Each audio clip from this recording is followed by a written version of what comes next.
This is the Ford Focus RS. It has 345 brake horsepower, has four-wheel drive, and if you can find a closed piece of road long enough, it'll reach 165 miles an hour. And yet, there's space for 5 people. It has a reasonably sized boot, and owning one won't break the bank. The first thing to say about the Ford Focus RS is that this is one hell of a serious performance car. Nothing on this car is here just for show. Look at this front end, for instance. Look at this massive air intake. It's all designed to force cold air into the engine. Brembo brakes nestling behind those alloy wheels, and then round at the back we've got these 2 fat exhaust pipes in amongst this diffuser. In actual fact, it's this diffuser and this rear wing that helps force the car down on the ground. Now, when combined with this optional bright blue paintwork, which I think looks fantastic by the way, no one is left in any doubt what this car is all about. And yet, on the inside, it's pretty much like your normal Focus. Yes, of course, you do get this extra row of gauges on top of the dash. You get some blue stitching dotted around an RS badge on the steering wheel. Now, this car has the optional Recaro sport seats. You don't get them as standard, which is a shame because they are brilliant. They're nice and supportive and keep you firm in the corners.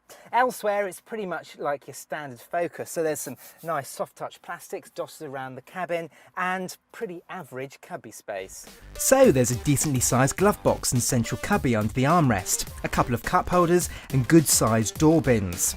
All cars come with Ford's Sync 2 infotainment screen, which works well enough but can be a little fiddly to use on the move due to small buttons and lots of sub-menus.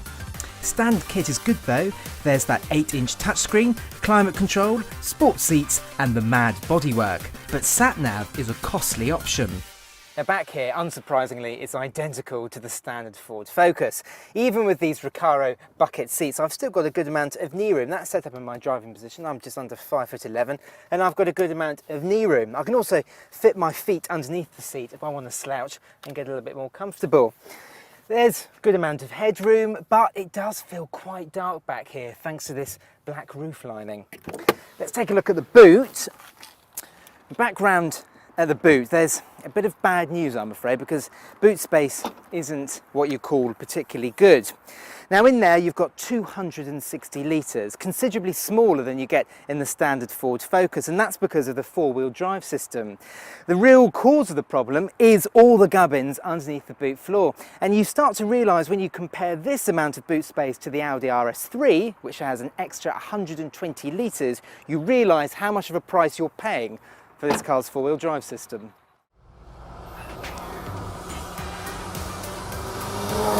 The RS is powered by a 2.3 litre 4-cylinder turbocharged petrol engine.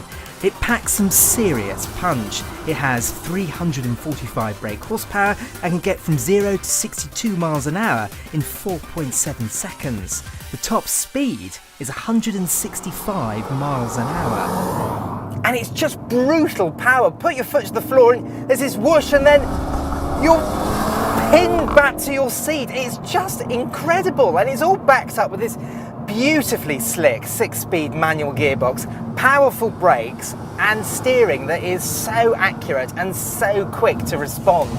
Probably the most amazing characteristic of the RS is just how agile it is. At the heart is what Ford calls a rear drive unit, which can send up to 70% of the engine's torque to the rear axle, then up to 100% of this power to an individual rear wheel. It's incredibly nimble, and you can tailor the way the Focus drives with 2-stage dampers and a drive mode that allows you to choose from normal, sport, track and drift modes.